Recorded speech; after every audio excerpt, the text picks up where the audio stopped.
Good morning, gentlemen.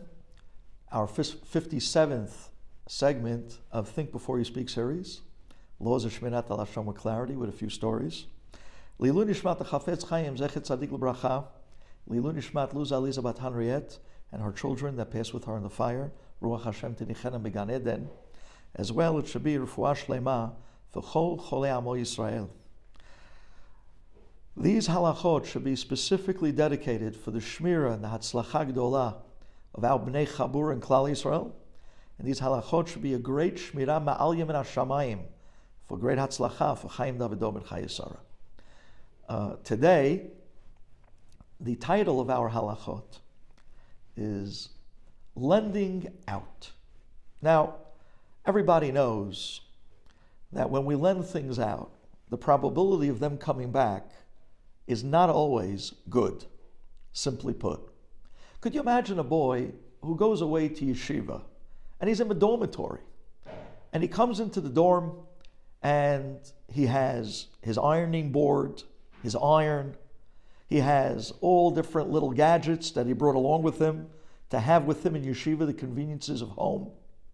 And it turns out that being a good-hearted boy, your son, he lets everybody know, hey guys, anybody that wants to borrow my iron or my ironing board, you can do so. Just please be careful. Give it back, put it back in the proper space where you got it from, and everyone's good. And sure enough, from that point on, the roommates in your son's room starts using his iron and his ironing board as they iron their starched shirts. Word gets around the dorm that there's somebody who has an iron in yeshiva. That's all they got to hear.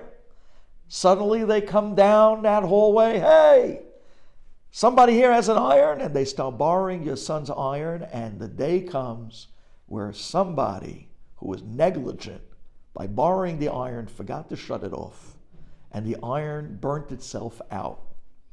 And now the iron's broken. Your son finds out who was the person that used it and broke it, walks up to the guy and says, hey, listen, all I ask for is be good on what you did and pay me back and reimburse me for the iron. The guy starts making excuses.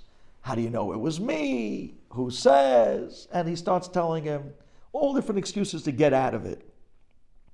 Can your son go to other boys in the yeshiva and tell over what happened and tell who the perpetrator was and ask and enlist help from others to be able to get this guy under the pressure of other guys in yeshiva to make good of what he did and pay back and reimburse the damage he did to the iron? Is he allowed to go and tell over Lashon Hara to other people in the yeshiva to enlist help to get this guy to pay up for what he rightfully damaged? Amazing halacha. The halacha is, yes, he is. Many people would think not. And I know different instances in life of people that kept things hush-hush because they didn't know the halacha and they didn't want to play with Lashon Hara. But that's a mistake. This is considered a constructive purpose. When someone damages you in a monetary way or even a non-monetary way, and you're able to enlist help from other people to regain what was owed to you, or maybe to prevent the person from hurting you in whatever way he may be possibly hurting you in, you're allowed to enlist help. And therefore your son can go to other guys in the yeshiva and say, guys, listen, the iron that you guys borrowed and we all used together, it's broken now because so-and-so borrowed it, wasn't careful, and broke it, and now he doesn't want to pay me. Could you help me to get him to pay me the money so like this I can buy another iron so that we can continue to use as we did till now? And this is the halacha. The halacha is anyone that suffered, whether it be a monetary damage or theft, someone stole something from you, and you want to convince the guy to return it or to pay up, you are allowed to tell people that are in a position to get him to change his mind, either to rebuke him for the theft or maybe to return you the money that he damaged. You're allowed to tell them who it is and what happened and enlist their help to get them to help you. And even in non-monetary areas where the guy is coming now to embarrass you. You know that this guy's coming to embarrass you, and you want him not to say the things he's saying. You're allowed to enlist help from other people. Say, listen, this guy is embarrassing me. He's saying X, Y, and Z. Can you help me to tell him to stop? That also you're allowed to do in order to prevent him from continuing to damage you. You can enlist help of others.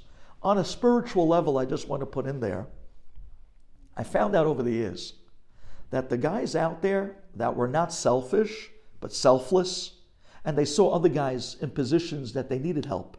And when they were asked to be enlisted for help, they stepped up for a friend and went out for someone else, even though it wasn't their problem, but they made it their problem. They were noseh be'ol chavero, and they helped out the guy when he needed it. That guy has tremendous bracha in life. When he turns around and asks Borei Olam, asking heaven to enlist help in his issues, his tefillot are answered very quickly. Thank you for listening.